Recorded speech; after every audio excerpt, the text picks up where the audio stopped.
તાપીય ઉત્સર્જન, ક્ષેત્રીય ઉત્સર્જન અને ફોટો ઇલેક્ટ્રિક ઉત્સર્જનની ચર્ચા કરી હતી. એમાં બાકીના ઉપલા બે તો આપણે ચર્ચામાં લેવાના છે નહીં. હવે જે કાંઈ આપણું ફોકસ છે એ ત્રીજા ઉપર છે અને એ છે ફોટો ઇલેક્ટ્રિક ઉત્સર્જન. એની આસપાસ આખું આપણું અત્યારે અભ્યાસ છે. હવે પછી તો પહેલા વાત કરते ફોટો ઇલેક્ટ્રિક અસર શું છે, એ છે શું, એ મામલો શું છે ફોટો ઇલેક્ટ્રિક અસર. કોણે જોયું હતું એમ પહેલા તો હવે પેલા હર્ષે અવલોકન કર્યું હતું, એને હર્ષનું અવલોકન કે હર્ષનું અવલોકન. હર્ષ દરમિયાન વિદ્યુત ચુંબકીય તરંગો પર પ્રયોગ કરી રહ્યો હતો અને એક ઇન્ડક્શન કોઇલની મદદથી, ઇન્ડક્શન કોઇલ એક પ્રકારનો ટ્રાન્સફોર્મર હોય, તમારે આકૃતિ છે નહીં, ચિંતા ન કરવી, એક પ્રકારનો ટ્રાન્સફોર્મર હોય, અને લો વોલ્ટેજ આપો એસી એટલે હાઈ વોલ્ટેજ નીકળે, હાઈ ટેન્શન લાઈન, આ હાઈ ટેન્શન, આ લો ટેન્શન. પછી અહીંથી આ જે હાઈ ટેન્શન આને ઇન્ડક્શન કોઇલ કહે, ઇન્ડક્શન કોઇલ. એની મદદથી વોલ્ટેજ બહુ ઊંચા વધારી દે. પછી એને અહીંયા એક આ ધાતુની પ્લેટ હોય જેનું ક્ષેત્રફળ મોટું હોય, એ નીચે એક ગોળો હોય સ્ફિયર ધાતુ, એવું સેમ નીચે આવે હોય, બરાબર. આ ધાતુની પ્લેટ હોય, ધાતુની પ્લેટ શું કામ રાખે બહુ મોટી, કે એનાથી વિદ્યુત ભારનો સંગ્રહ વધારે થાય ને, એમ ક્ષેત્રફળ વધારે હોય, બરાબર.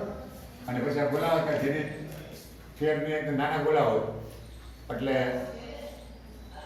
જ્યાં સરફેસ ઘનતા ક્ષેત્રફળ ઓછું હોય એકદમ, તો ત્યાંની તીવ્રતા બહુ વધી જાય એમ. એટલે આ બધી વીજભાર છે આમ અહીંયા બધું જમા થઈ જાય, મતલબ ડિસ્ચાર્જ થાય, અહીંથી સ્પાર્ક થાય, સનસનાટી આમ, કારણ કે હાઈ ટેન્શન હોય બે છે, એકદમ ઊંચા વોલ્ટેજ હોય, આ બધો વિદ્યુતભાર પહેલાં તો સંગ્રહ થઈ જાય વધારે પ્રમાણમાં. પછી આ સ્ફિયર દ્વારા, ધાતુના સ્ફિયર હોય ગોળા, એના દ્વારા આમાંથી અહીં લગી વચ્ચે હવા હોય અથવા શૂન્ય અવકાશ હોય અથવા થોડા દબાણ હવા ભરી હોય, તો અહીંથી અહીં જાય અને ડિસ્ચાર્જ શું કહેવાય, શું કહેવાય? ડિસ્ચાર્જ. દાખલા કે એકદમ ધન ભેગો થયો અથવા ઋણ ભેગો થયો, એકદમ અહીં ધન ભેગો થયો, પછી અચાનક એટલો ધન વધી જાય આની પર ધન એટલો, આ ધન એટલો બધો વધી જાય, આની પર ઋણ એટલો વધી જાય, પછી અહીંથી આ ઇલેક્ટ્રોન છટકવા માંડ્યા ગોળામાં અને અહીંયા આવે. એ દરમિયાન અહીંયા વચ્ચે સ્પાર્ક દેખાય. સ્પાર્ક વીજળી કેમ થાય, આપણે લાઇટરમાં કેમ થાય, લાઇટર જોયું ને ફટક કરે કેમ આ વચ્ચે સ્પાર્ક દેખાય, બસ એવા જ બે ઇલેક્ટ્રોન. આ બે ઇલેક્ટ્રોન છે, આ બે ઇલેક્ટ્રોન છે, ત્યાં વચ્ચે સ્પાર્ક થાય. વચ્ચે શું થાય? સ્પાર્ક થાય. હવે સ્પાર્ક છે એ અમુક વોલ્ટેજે મળતો હોય એટલો મળે, અમુક વોલ્ટેજે મળતો હોય એટલે મળતો હોય, સમજો, બરાબર. એને એની સ્પાર્કની તીવ્રતા અને અહીં ડિટેક્ટર લૂપ હોય, કારણ કે આ છે ને એસી હોય, સ્પાર્ક અહીંથી આમ આ ઋણ થાય ધન, પાછું આ ઋણ થાય આ ધન, આમ સ્પાર્ક છે ખબર ન પડે આપણને, ખાલી આમ વીજળી તો આમ નાનો એવો આમ ઓલું જ દેખાય, શું કહેવાય, સનસનાટી ખબર વીજળીની, આમ સનસનાટી, આમ સડાટી, વચ્ચે સડાટી જ દેખાય, પણ ઇલેક્ટ્રોન દિશા બદલતા હોય, અહીંથી આમ જતા હોય, આપણને ખબર ઇલેક્ટ્રોન દેખાય નહીં, આમ જતા, આપણને ખાલી વચ્ચે એકદમ જાંબલી કલર બ્લુ કલરનો આમ સ્પાર્ક દેખાય. સ્પાર્ક નો મતલબ સમજો ને તમે, ક્યાંક તમે આ બે છેડા એકદમ નજીક આમ થઈ જાય કેવું સન થાય કે નહીં, એ સ્પાર્ક છે. સાવ નજીક કોઈ કરતા નહીં એવો બરાબર, સનસનાટી થઈ જાય સ્પાર્ક, એવો સ્પાર્ક થાય. એ સ્પાર્ક છે એ મળતો તો એવો મળતો હતો તીવ્રતાથી, અહીં ડિટેક્ટર લૂપ હોય, એટલે એક જાતનું ગુજરું હોય તારનું ડિટેક્ટર લૂપ. પછી એના આરે કંઈક માઇક્રોમીટર ને એવું જોયેલું હોય. આમ જેટલો સ્પાર્ક વધુ ને એટલા વિદ્યુતચુંબકીય તરંગની તીવ્રતા વધુ. હવે એ કારણ કે એસી હોય, એસી તો આમાં પ્રવાહ પ્રેરિત કરે કે ન કરે, એના દ્વારા માઇક્રોમીટરમાં ખબર પડે, વધારે પ્રવાહ પસાર થાય તો સમજી લેવાનું સ્પાર્ક બહુ તીવ્ર છે. સ્પાર્ક બહુ ઓછો સ્પાર્ક હોય તો ઓછો પ્રવાહ થાય. તો જીએને સમજો કે આ તો ઉદાહરણ દઉં, સમજો કે 5 માઇક્રોએમ્પિયર મળતું હતું, આ રેડિંગ આવું કઈ છે નહીં, આ તો સમજાવું શરૂઆતમાં. આ રેડિંગ 5 માઇક્રોએમ્પિયર મળતું હતું આમાં સનસનાટી ડિટેક્ટર લૂપમાં. પછી એને શું કર્યું, અહીંયા અલ્ટ્રાવાયોલેટ કિરણો આપાત કર્યા, યુવી આ પ્લેટ ઉપર હર્ષ. તો આમાં કાંઈ ફેર નતો કર્યો. આ વોલ્ટેજ હતા એટલા જ હતા. અચાનક જેવા આપાત કર્યા અચાનક આ સ્પાર્ક બધું તીવ્ર થઈ ગયા અને ડિટેક્ટર લૂપની પાસેનો સ્પાર્ક આ બધું તીવ્ર આ લૂપ એની પાસેના સ્પાર્ક તીવ્ર થઈ ગયા. તો ખબર પડી આ પ્રવાહ 5 ને બદલે ડાયરેક્ટ થઈ ગયો 15 માઇક્રોએમ્પિયર કે 20 માઇક્રોએમ્પિયર ગયો અચાનક. જેવા આપાત કર્યો ફટાફટ પ્રવાહ વધી ગયો. વોલ્ટેજ તો વધે છતાં પ્રવાહ વધી ગયો.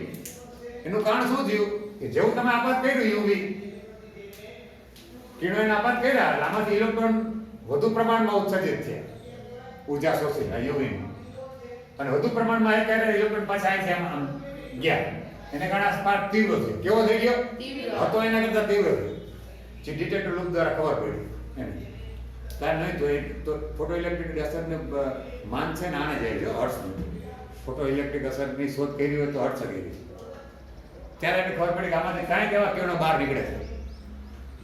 જે પ્રકાશની એટલે કે યુવી પ્રકાશ છે તરત એની ઊર્જા શોષી લે છે. એક્ઝેક્ટલી ઊર્જા આ શોષી એમાંથી બહાર આવી જાય છે. એક એચએફ હોય તો 1 ઇલેક્ટ્રોન બહાર આવે, 2 એચએફ હોય તો 2, 3 એચએફ હોય તો 3 ઇલેક્ટ્રોન. એ સંખ્યા પ્રમાણે બહાર આવી જાય છે અને સ્પાર્કને વધુ તીવ્ર બનાવે છે. સ્પાર્કને વધુ તીવ્ર બનાવે છે. એટલે આમાંથી કાંઈક ઉત્સર્જિત થાય છે પ્રકાશને શોષીને, યુવી લાઇટને શોષીને. એવું એને આઈનું અવલોકન આપ્યું ફોટો ઇલેક્ટ્રિક અસર પર. બરાબર? અને કેમ થાય આપણે ભણી ગયા કે અંદર જે આકર્ષણ બળ હોય આઈના હે ને એ આકર્ષણ બળને ઓળંગી જાય ને તો જ બહાર આવી શકે. એવું બધું બધામાં લખ્યું છે. આપણી વાત થઈ ગઈ ને પાછી રિપીટ થાય તમારા. મેં વાત કરી તો પાછી રિપીટ થાય ઘણી જગ્યાએ. એટલે ધ્યાનમાં લઈ અને યાદ આવે તો લખો જ નાખવા મુદ્દા હોય છે. લખવામાં આપણું શું છે ખ્યાલ આવ્યો? ખોટું લખે દુઃખ ને સાચું લખવામાં કાંઈ દુઃખ નહીં. આ થયું હર્ષનું અવલોકન. કોનું અવલોકન થયું? હર્ષ અવલોકન કર્યું. કોઈ આપણે કાંઈ છે નહીં ચોપડીમાં. એટલે કે મૂંઝાણ કે સાહેબ આપણે દોર એવી કંઈ જરૂર નથી. સાચી દોર આજે એક જાતના સ્પાર્ક પ્લગ તમે જોયું ને ગાડી બરે પાસે સ્કૂટી તો હશે જ ને. તમે એને પ્લગ ખોલ્યો કરી સાફ કરવા. હવે ક્યાં આવ્યું સ્કૂટી બગડે છે અને બગડે તો બે મેકેનિક બધું સાફ કરી દેતા. મેં અંદર સ્પાર્ક પ્લગ હોય એને પાનું પણ ભેગું આવે. તમે એનું બોક્સ જોયું એની અંદર એક પાનું હોય મેન એ પ્લગનું પાનું જોયું. એ આમ ખોલો પ્લગ નીકળે ને એટલે પ્લગ સાફ કરવાનો હોય. કાર્બન જામી ગયો એની પર આમ સાફ કરવાનો હોય. એને સ્પાર્ક ગેપ કહે. વચ્ચે ગેપ હોય એ પ્લગ ઉપર આગળ આવું હોય આ પ્રમાણે હોય. આ આટા હોય ને આટા હોય. પછી અહીંયા ઓલું આપણે જેને કહેવાય ને કે ચિનાઈ માટીનું પડ હોય. પછી આ તમારે હોય ને આ ઊંધું મેં જોયું જો કે આમ તમારું આ છે ને અહીંયા મોટું કેબલ ચાલુ હોય ઇન્ડક્શન કોઇલમાંથી. પછી ચિનાઈ માટીનું સફેદ કલરનું આમ પડ હોય. પછી એની અંદર આ આટા હોય અને આટા આપણું બોથું હોય ને ઓલું જારે વાળું બોથું ન હોય પણ તમારે કાંઈ દેખાતું ન હોય એમાં કાંઈ તમને ખબર જ નથી. બાકી આ જે બાઇક છે આ શું કહેવાય હોન્ડા. હા હોન્ડાની બાઇક એમાં બોથું દેખાતું હોય આગલું આગ હોય જારી વાળું પણ જારી પટ્ટી વાળું બોથું હોય એવું. એ બોથામાં આ પ્લગ બેસી જાય અને આ પ્લગની અંદર જો આમ ઇલેક્ટ્રોડ હોય એક અહીંયા હોય અને એક વચ્ચે હોય.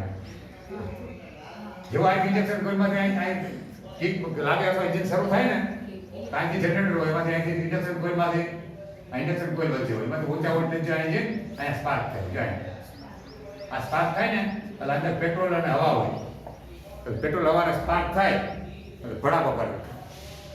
જેવો ધડાકો કરે એટલે પિસ્ટન ઉપર ખસેડાય નીચે જાય. આમ પિસ્ટન હોય ને જેવું પિસ્ટન નીચે દાબે એટલે એની યાર જોડાયેલું વ્હીલ છે ફરે અને એ બધી ઉર્જા આપણને મળે. આપણે કાંઈ ખબર પડે બેઠા બેઠા એટલે જઈએ અંદર શું થાય છે હે કાંઈ ખબર જ નથી દુનિયાદારીની કાંઈ નહીં. અવડી મોટી ઘટના રેડિયો હતો. આ રેડિયો રોજ સવારે સાંભળીએ આ ગીત સાંભળો આમ કરો. કોઈ દે કે હવે આમ કેટલા હજારો કિલોમીટર દૂરથી અહીંયા કેવી રીતના આવે કાંઈ નહીં. કોઈ દે એ થયું જ નથી કોઈ કાંઈ આની અંદર પેટ્રોલ ટાંકીમાં ન હોય ભરાવો તો ખરું તમે એમાં નળી દ્વારા આમ આવતું હોય અને ભેગી હવાઈ હોય પેટ્રોલ અને સ્પાર્ક, પેટ્રોલ અને હવા બેનો સંયુક્ત જથ્થો અંદર આવે અહીંયા. અને જેવી કિક લાગે એટલે ઇન્ડક્શન કોઇલમાં એકદમ ઊંચા ઊંચા થાય અહીં બે વચ્ચે અને મોટો સ્પાર્ક થાય. સ્પાર્ક રિસર્ચ બ્લુ કલરનો, જેમ તમારા લાઇટરમાં કેમ થાય એથી પણ થોડો જાડો વધારે તીવ્ર હોય એ સ્પાર્ક થાય. એટલે અહીંયા એક ભેગું થઈ ગયું એવું મિક્સચર પેટ્રોલ ને હવાનું એ એને ખાલી થોડીક જ જરૂર હોય ચિંગારીની. સ્પાર્ક થયો ને તમારે જો ને આ તમને ગેસ હોય, ગેસ ભરાઈ જાય તો પેલા કે બારે બારે ખોલ નાખજો. શું કામ મને કે અમુક તીવ્રતા વધી જાય ને આના જેવું બની જાય ચેમ્બર. હા, આની અંદર તો બારે કઈ ન હોય, પેટ્રોલ અને હવા ભરાઈ ગયા હોય એવું જ જો ગેસ ભરાઈ જાય અને તમે લાઈટ ચાલુ કરો તો સ્પાર્ક થાય કે ને અંદર સ્વિચમાં સ્પાર્ક હોય ઉડાડી દેવું. એટલે અમુક પ્રમાણે તીવ્ર વધી જાય તીવ્રતા ગેસની. તમે બહાર નીકળવાના રસ્તા ન હોય અને ભરાતો રહે. દાખલા કે બંધ મકાન છે, બંધ મકાનમાં ગેસ લીક થાય તમને ખબર નથી, તમે મગ વહી ગયા 10 થી 15 20 પછી આવ્યા બધો ગેસ ત્યાં ભરાઈ ગયો તમને ખબર જ નથી. તમે આમ આવીને તરત બાયણું ખોલો, હજી નાકમાં સુગંધ આવે, શરદી હોય તો વાસાઈ ના આવે બરાબર. બાયણું ખોલીને જેવી ચાપ ચાલુ કરીને ભમ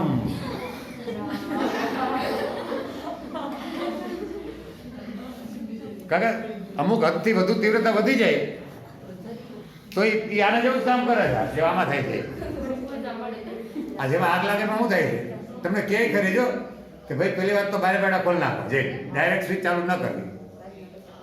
ગેસ વાળો આપણે ખબર બાટલો ગેસનું તકલીફ એવું સેજ પણ લાગે આમ તો પહેલાં તો બારે બેડા ખોલ નાખે એટલે થોડું શું છે તીવ્રતા ઘટી જાય. અને અમુક હદથી તીવ્રતા ભલે વાસ આવતી હોય પણ તીવ્રતા અમુક હદથી ઘટી જાય ને પછી એનું દહન ન કરી શકે ઇસ્પાત. એ એટલી ઘનતા વધારે ન હોય, ઘનતા ઘટી ગઈ, ઘનતા ઘટી ગઈ. એટલે ઘનતા ફૂલ હોય તો થોડીક જ વાર લાગે એમાં કાંઈ. એટલે આ બધા અકસ્માત થાય એમ જ થાય જ ને. આ કેમ ઘેરો ગેસનો બાટલો ફાટે ના ફાટે ફૂકામ કેમ થાય છે એને ખબર ને આવી રીતના જ હોય. રસોડામાં ગેસ ભરાઈ જાય, બારે બારે બંધ હોય બરાબર, અને આવીને ગમે કંઈક ચાપ ચાલો કરે રસોડામાં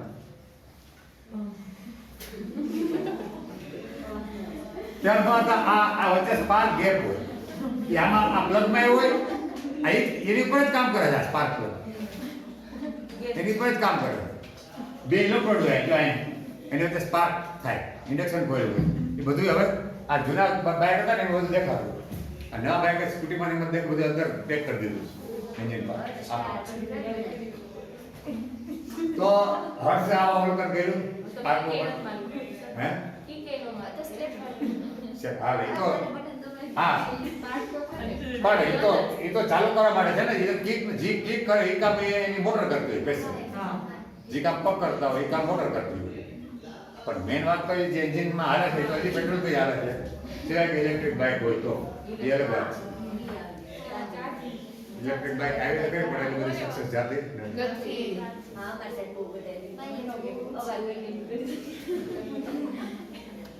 અવાજ ના આવે એ ગમે નહીં ગણાય. કારણ કે આ અવાજ આવતો નથી ત્યાં કેવી થાય. હવે તો કોઈ બુલેટ ઉપર ડર થઈ ગયા. હવે જવા દે ઓલા સ્પાર્ક વાળા આવે છે ને બુલેટ એની ઉપર સાયલેન્સ બીજું અવલોકન કર્યું ને આ વોલ્વાસ ને લેનાર પૂરા ઇલેક્ટ્રિક અસર કોણે કર્યું?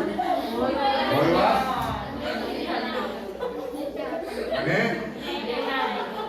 લેનાર્ડ. જો આ નામ છે લેનાર્ડ પછી છે ને એને અવલોકન તમારે પહેલા આવ્યું અને ખોટો નહીં કરતા. તો વોલ્વાસ પહેલો છે એટલે પહેલો અવલોકન એનું, લેનાર્ડ બીજો છે પછી નહીં ઊંધું છે. લેનાર્ડ તો પહેલું છે. મેં વાત કરતી હતી એવી જ વાત પાછી રિપીટ કરી છે કારણ કે મેં વાત કરી બધી જનરલ જ વાત હતી.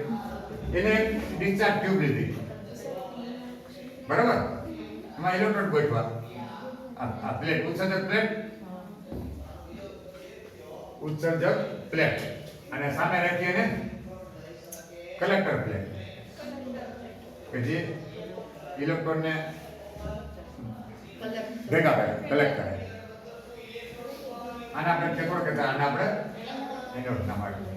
પછી એના વિદ્યુત ક્ષેત્ર લગાવ્યું બહુ સાદું એવું, બહુ નહીં વધારે નહીં, જસ્ટ ફોર બેટરી, બહુ ધીમું.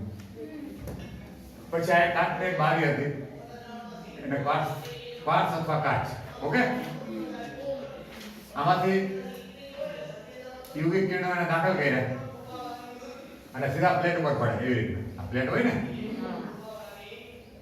તો એને જોયું અહીં વચ્ચે માઇક્રો એમીટર હતું, તો એને નોંધ્યું કે આ પ્રવાહમાં વધારો નોંધાય છે. આ પ્રવાહમાં વધારો નોંધાય છે. જેવા તમે યુવી કિરણ આપાત કરો, વિકિરણ આપાત થાય આ ઉત્સેચક પ્લેટ ઉપર, તો પ્રવાહમાં વધારો નોંધાય છે.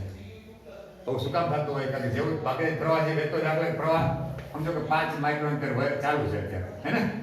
પણ જેવા તમે આપાત કરવા યુવી કિરણો, હે, યુવી લાઇટ, એટલે 5 વાગે ડાયરેક્ટ થઈ જાય 15 માઇક્રોમીટર. તો મતલબ શું થયું કે બાકીનો પ્રવાહ આ વધ્યો કેમ? બેટરીના વોલ્ટેજ તો વધારે નથી, તો છે એમ નેમ છે, તો બાકીની ઉર્જા અહીંથી મળી. આમાં તેને ઇલેક્ટ્રોન ખેડવા અને ઇલેક્ટ્રોન સામ ગતિ કરીને કલેક્ટર પાસે ગયા પંચ્યા અને પ્રવાહમાં શું કર્યો? વધારો. હવે એને નોંધ્યું, આ લેનારે નોંધ્યું. બરાબર? હોલવાસે શું કર્યું? આપણે કામ કર્યું હોલવાસ. મેં લેનારે મતલબ લેનારે કામ કર્યું એમ. લેનાર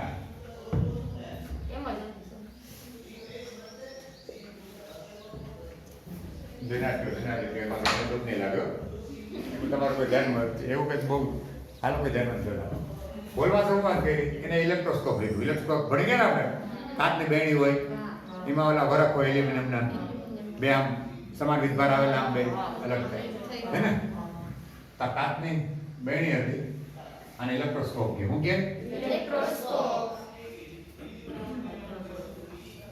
અને બે વરખ જોડાયેલો હોય, હે ને? સમાન વિદ્યુત ભાર આવે, સમજો કે ઋણ વિદ્યુત ભાર હોય તો બે અપાકર્ષણ કરે ને એવી રીતના. અને અહીંયા પ્લેટ હતી ઝીંકની પ્લેટ. કેની? ઝીંકની પ્લેટ રહી. બરાબર? આની પર ઋણ વિદ્યુત ભાર હતો, એવી ઋણ વિદ્યુત ભાર વાળી પ્લેટ રહી. બરાબર? કેવી પ્લેટ? બહુ પેલો યાદ રહી જાય એવું છે. પૂછે છે કે બાપા ભાઈ સારા કહેવાય. જો શું કે પેલા ઋણ વિદ્યુત પ્લેટ હતી, પછી આમાં યુવી પ્રકાશ આપાત કર્યો. તો આ ઇલેક્ટ્રોન ઋણ વિદ્યુત મતલબ વધુ ઇલેક્ટ્રોન હતા ચાર સમજો ને તમે. પેલા આ 4 ઇલેક્ટ્રોન ઉદાહરણ તરીકે એ વધારે હતા અને એ સપાટી પર જ વધારે હોય અને એને ઉર્જા મેળવી સપાટીથી દૂર થઈ ગયા. શું થઈ ગયા? સપાટી દૂર થઈ ગયા. તો હવે તો આ પ્લેટ છે એ વિદ્યુતભાર રહિત થઈ ગઈ કે નહીં? કેવી થઈ ગઈ? વિદ્યુતભાર રહિત પ્લેટ થઈ ગઈ. હવે ખેડૂત નાખ્યા તો હવે આ પ્રશ્ન તમારે હવે થાય ને, હે? આ પ્લેટ કેવી થઈ ગઈ? વિદ્યુતભાર રહિત થઈ ગઈ. જો થઈ ગઈ. વળી પાછું એને હજી યુવી આપાત કર્યું તો હજી ઇલેક્ટ્રોન બહાર નીકળ્યા. હવે તો વાતો વધારે હતા અને એ નીકળી ગયા, ખાલી થઈ ગયું, તટસ્થ થઈ ગઈ. પ્લેટ કેવી થઈ ગઈ? પેલા તટસ્થ નહોતી, ઋણ વિદ્યુત ભાર વાળી હતી. તો ઋણ વિદ્યુત ભાર દૂર કરી દીધો ઇલેક્ટ્રોન, તો તટસ્થ થઈ ગઈ. તો હજી પાછા યુવી કિરણો આપાત કર્યા તો વધારાના હજી ઇલેક્ટ્રોન ખેડવાય. આ પ્રકાશે આમાંથી સપાટી નજીકના બંધનમાં ઇલેક્ટ્રોન હોય પ્રમાણ હોય એને બહાર કાઢી નાખ્યા. તો હવે આ ધન વિદ્યુતભાર બની જાય કે નહીં?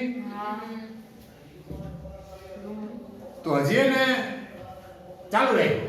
તો ત્રીજા પ્રયોગમાં હું કહે છે કે આ પ્લેટ, હે ને, આ ઇલેક્ટ્રોસ્કોપ આ 2 પ્લસ હતા, પાછું હજી ચાલુ રાખ્યું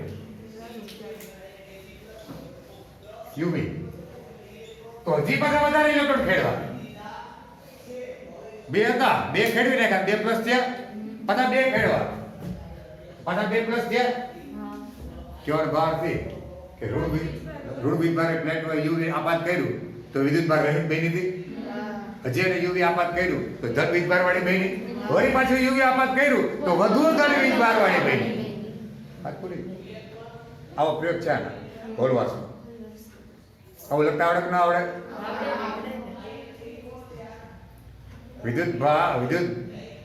ઋણ વિદ્યુતભાર વાળી પ્લેટ, ઝીંકની પ્લેટ ઉપર એને યુવી પ્રકાશ આપાત કર્યો તો એ ફ્લેટ કેવી બની ગઈ?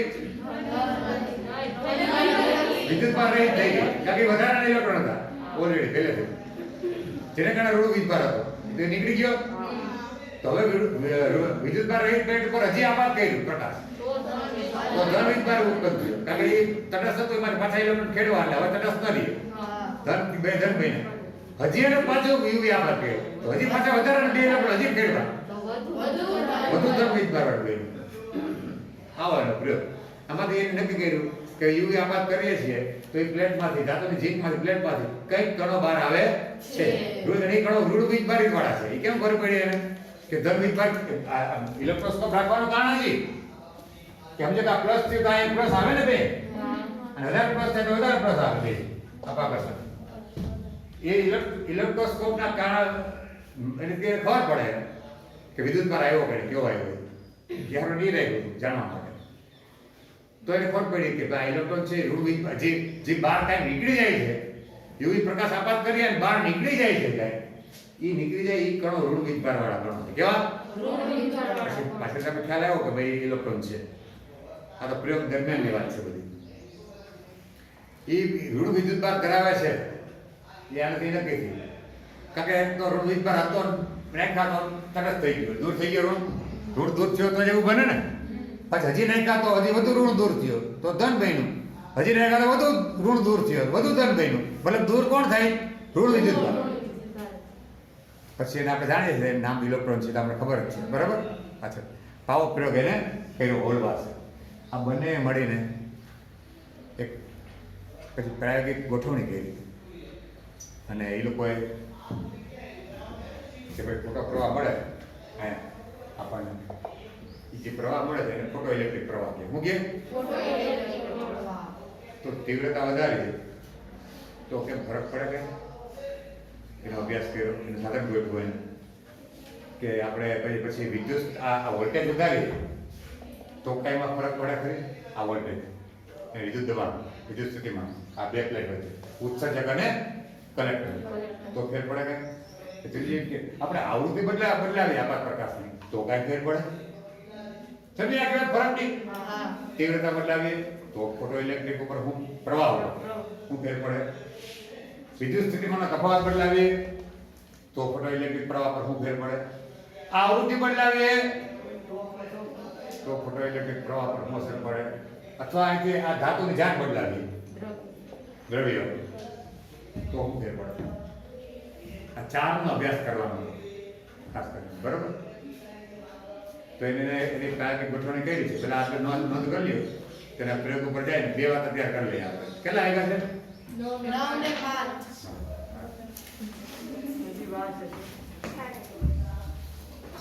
હા, એ તો થોડો તો કઈ વાંધો નહીં. વર્ણન એટલે એમ બોલો એ પ્રમાણે બીજું કઈ ન હોય કરતા. હાલે બિલકુલ બુધાભાઈ છે, સારા સારું હાલે, દોડે. ચાલો હવે આપણે જે ગોઠવણી કરી હતી એનો પ્રાયોગિક અભ્યાસ, ફોટો ઇલેક્ટ્રિક અસરનો પ્રાયોગિક અભ્યાસ. અભ્યાસ કરવો તો સાધનની ગોઠવણી કરવી પડે, બધું પ્રયોગ કર્યા પ્રયોગશાળામાં. તો એને આ રીતે કાચની નિર્વાત ટ્યુબ, નિર્વાત એટલે શૂન્યાવકાશ કરેલી ને, અહીંથી પ્રકાશને પરોસવા માટે બારી પાર્ટ્સની, બરોબર. કે પાછું એની આવ્યું વારંવાર દોરું જેવું જ આવે, બરોબર. આ ઉત્સર્જક પ્લેટ અને આ કલેક્ટર પ્લેટ.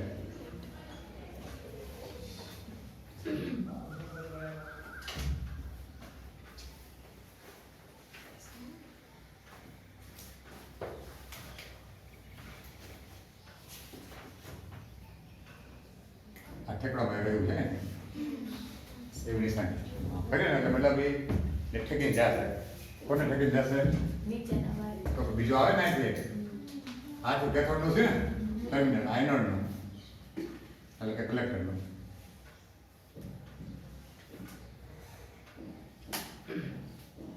તો જો આ છે ને આમ ઠેકીને આમ ગઈ ગયું, આને પણ લખ્યું આને ઠેકાડો તોય આવે. આ બે પોઈન્ટ થઈ ગયા. પછી એને એવું આપ્યું છે આ તો મૂળ આની ગોઠવણ થઈ. આ શૂન્યાવકાશ કરેલી ટ્યુબ હોય કાચ નહીં નળી ખ્યાલ આવ્યો ને. પછી અહીંયા છે ને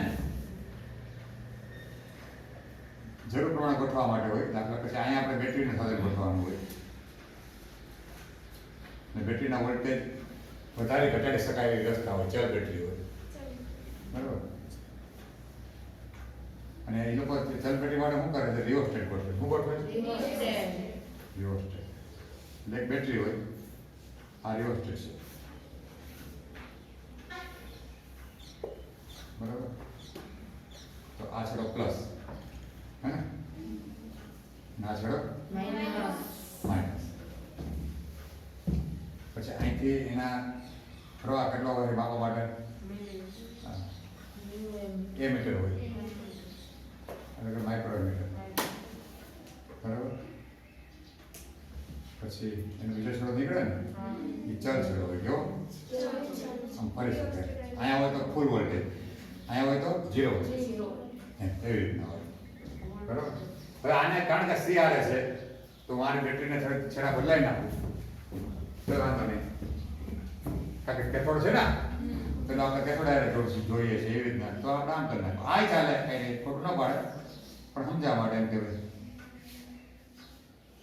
તો પછી આ માઇનસ ને અને આ પ્લસ. તો અત્યારે જો આ છેડો અહીંયા હોય ને, આ છેડો અહીંયા હોય ને તો ફૂલ પ્લસ હે ને, અહીંયા આવી જાય તો 0 વોલ્ટેજ, અહીંયા ફૂલ. આમ વોલ્ટેજ ઘટતા જાય, ધન વોલ્ટેજ ઘટતા જાય. કેવા? અહીં મહત્તમ ધન વોલ્ટેજ ઘટતા જાય, ધન વોલ્ટેજ 0. હવે આ વ્યવસ્થા શું કરી છે ને ખબર? આને કોમ્પ્યુટેટર કહે. આ વ્યવસ્થા છે ને આ તો સાંકેતિક વ્યવસ્થા છે. એવું એ લોકો સાથે બનાવે કોમ્પ્યુટેટર કહે કે આમ સ્વિચ કરો તો આ છેડો આની હારે જોડાઈ જાય, આમ સ્વિચ કરો આ છેડો આની હારે જોડાઈ જાય. એવી વ્યવસ્થા કરવી પડે. શરૂઆતમાં આ છેડો સી છેડો છે ને આની હારે હોય. કોની હારે? માઇનસ. અને આ એનોડ છેડો છે ને આની હારે હોય. એટલે પ્લસ એનોડ છે પ્લસ હારે જોડાય હે ને. હા, આ એનોડ છે અને આ કેથોડ. તો શરૂઆતમાં એનોડ છે આની હારે જોડાયેલો હોય, આની હારે જોડાયેલો હોય. પછી આમ ઉલટાવી નાખે સ્વિચ એટલે ઉલટું ફૂલટું થઈ જાય. કેથોડ છે એ આની હારે જોડાઈ જાય, એનોડ છે આની હારે જોડાઈ જાય. એવી વ્યવસ્થા હોય. એવી કારણ કે બેટરી ઉલટાવી ઘડી ઘડી પોસાય નહીં તો ફિક્સ હોય બધી. પછી અહીંયા વોલ્ટમીટર હોય. બે છેડા વચ્ચે વોલ્ટેજ કેટલા રહે હે ને, વોલ્ટ માપવા માટે વોલ્ટમીટર હોય. કારણ કે વોલ્ટેજ પછી અહીંયા 0 હે ને, એટલે એ થોડુંક આગળ હોય. અચ્છા, સાંકેતિક આગળ છે. કેવી છે? તાર્ક વ્યવસ્થા હોય. આને કોમ્પ્યુટેટર કહે. કોમ્પ્યુટેટર એવું છે ને એમાં? કોમ્પ્યુટર નહીં, કોમ્પ્યુટેટર છે ને. કોમ્પ્યુટેટર. હા, કોમ્પ્યુટેટર. કે આવે એમાંથી? હા,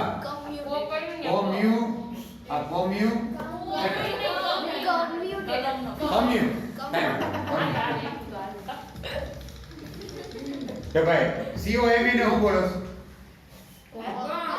કોમ બોલો? કમ બોલો કે નહીં? તો થાય તો CO લખો. હાલે અંગ્રેજીમાં માથા પર હાલે છે. COMB come. CUM come. Bolo, that is English is great language.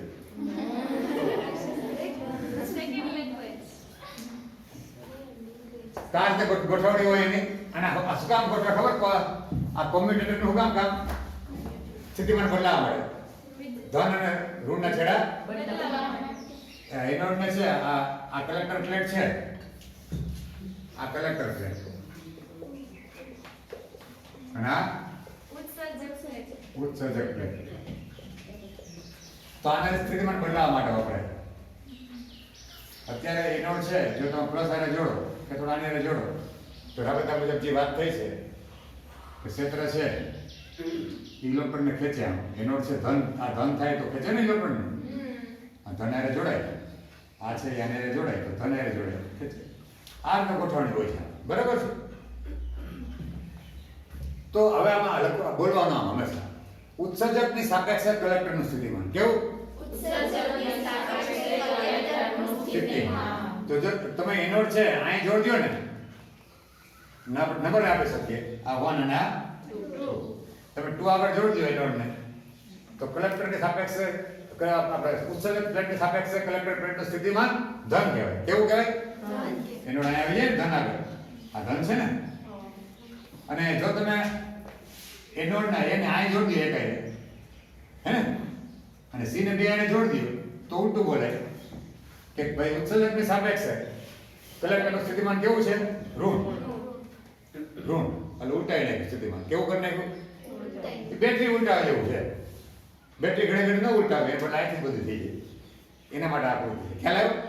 છેડા ઉલટાવી નાખવાનું. સમજો તમે આનાથી થાય જાવ કલેક્ટરને ધન આપ્યું હોય એટલે કલેક્ટરને હું આપવાનું? ઋણ. આને ધન આપવાનું. છેડા ઉલટા માટે વ્યવસ્થા છે કમ્યુટેટર. બરાબર?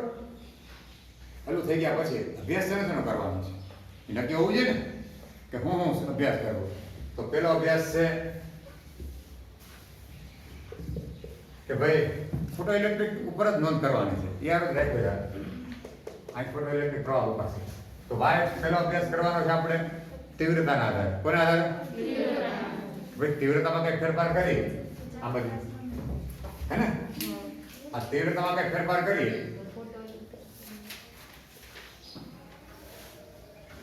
તો ફોટો ઇલેક્ટ્રિક પ્રવાહમાં શું ફેરફાર થાય? તો પેલું છે ફોટો ઇલેક્ટ્રિક પ્રવાહ પર તીવ્રતાની વિકિરણ તીવ્રતાની અસર. આ પેલી નોંધ છે, આ પેલો પ્રયોગ છે અને બહુ સહેલો છે. ફોટો ઇલેક્ટ્રિક પ્રવાહ એટલે તમારે વાયસ પર લેવાનું. ક્યાં લેવાનું? ફોટો ઇલેક્ટ્રિક પ્રવાહ. અને એક અક્ષ પર શું લેવાનું? તીવ્રતા. વિકિરણની તીવ્રતા. જો તીવ્રતા એટલે શું ખબર? તીવ્રતામાં આવૃત્તિમાં ફેર. તીવ્રતા એટલે પર સેકન્ડમાં ઇલેક્ટ્રોનની સંખ્યા. પર સેકન્ડમાં ઉર્જાની આવૃત્તિ નહીં, એમાં કાંઈ ફરક નહીં. આવૃત્તિ જે હોય અચળ, તો ઉર્જા એક ફોટોનની હોય એ અચળ. પણ પર સેકન્ડ કેટલા ઇલેક્ટ્રોન તમે એમાંથી બહાર આવે અથવા કેટલા ફોટોન નાખો તમે. વિકિરણ તીવ્રતા મતલબ કે એક ફોટોન કેટલાનો હોય? HF નો હોય ને. આ એક ફોટોન થયો, આ 1 ફોટોન.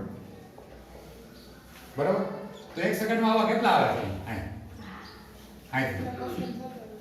એક સેકન્ડમાં કેટલા આવે? અને કેમ બદલાવી શકાય? તો કે ઉદ્ગમ હોય ને જે વિકિરણનું ઉદ્ગમ હોય ને એનું અંતર બદલાવે. કેમ કરે?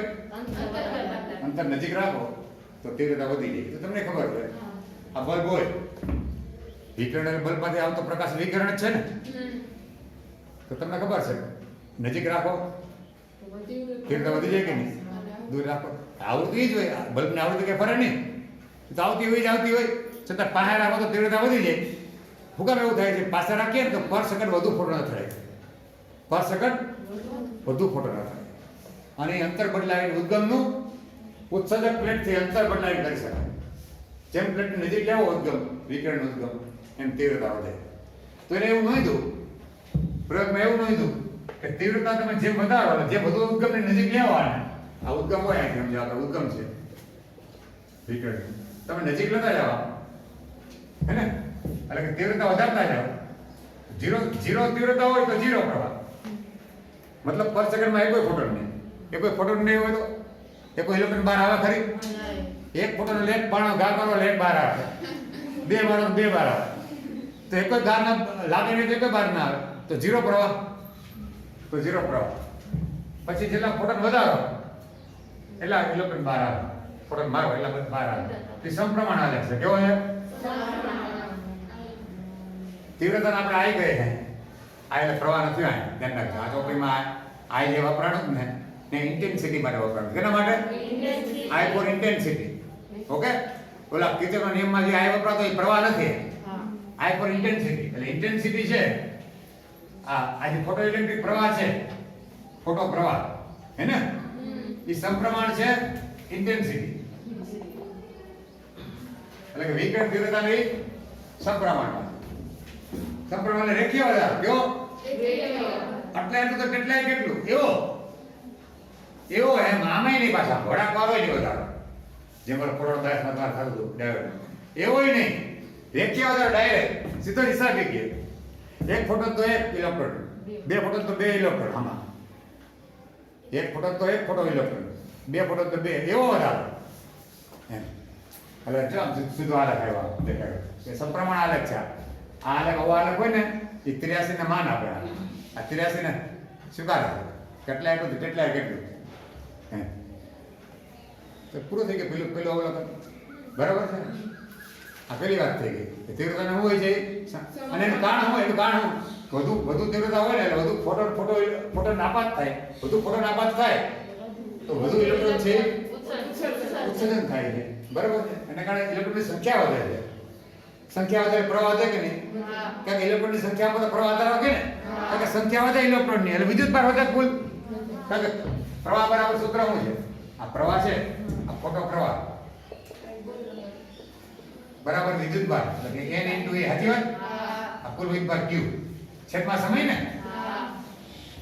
તો એકમ સમયમાં n વધે તો આખી રાશિ વધે કે નહીં, આ રાશિ વધે કે નહીં, તો પ્રવાહ વધારો થાય કે ન થાય, હવે ભણી ગયા ને કે q/t, એટલે q એટલે એની ક્વોન્ટમ વિકર્ણ, તો તીવ્રતા વધારે તો ફોટો પ્રવાહ વધે છે, વધુ ઇલેક્ટ્રોન ભાગ લે છે, મતલબ વધુ ઇલેક્ટ્રોન છે ઉત્સર્જક પ્લેટથી કલેક્ટર તરફ જાય છે અને પ્રવાહમાં વધારો નોંધાય, આ સીધી વાત છે. શું ટાઈમ થયો, 9:30 થઈ ગયા, તો બીજો પછી લેવું ને હવે,